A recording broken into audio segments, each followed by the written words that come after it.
নমস্কার বন্ধুরা, recruitment update YouTube চ্যানেলে সকলকে স্বাগত জানিয়ে আজকে 15/1/2024 পশ্চিমবঙ্গের স্কুল সার্ভিস কমিশনের শিক্ষক নিয়োগ সংক্রান্ত একটি মামলার গুরুত্বপূর্ণ আপডেট রয়েছে।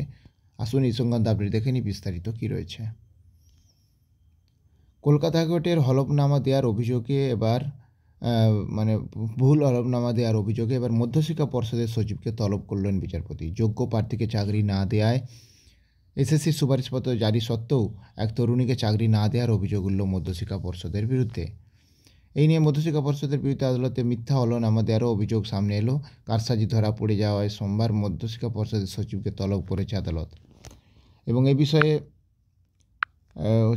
মামলাকারীর আইনজীবীর দাবি, 2021 সালের সেপ্টেম্বর মাসে স্কুলে যোগদানের জন্য তাকে সুপারিশপত্র জারি করে স্কুল সার্ভিস কমিশন। যদিও বছর ঘুরলেও তাকে নিয়োগপত্র দেয়নি মধ্যশিক্ষা পর্ষদ। এরপর আদালতের দ্বারস্থ হন তিনি। প্রশ্নের মুখে পড়ে আদালতের মধ্যশিক্ষা পর্ষদের সচিব হলফনামা দিয়ে জানান যে এই প্রার্থীর তথ্য মধ্যশিক্ষা পর্ষদকে দিচ্ছে না স্কুল সার্ভিস কমিশন। এই প্রার্থীকে যে সুপারিশপত্র জারি করা হয়েছে তারও পদ্ধতি মেনে জানানো হয়নি।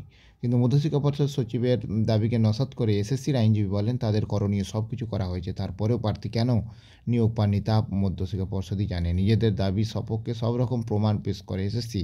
এরপরে আদালতে মিথ্যা হলফনামা দেওয়ার তলব করেন বিচারপতি। কেন তিনি আদালতে মিথ্যা হলফনামা দিয়েছেন তার ব্যাখ্যা দিতে হবে তাকে, এবং ব্যাখ্যা সন্তোষজনক না হলে শাস্তির মুখও পড়তে হতে পারে মধ্যশিক্ষা পর্ষদের সচিবকে।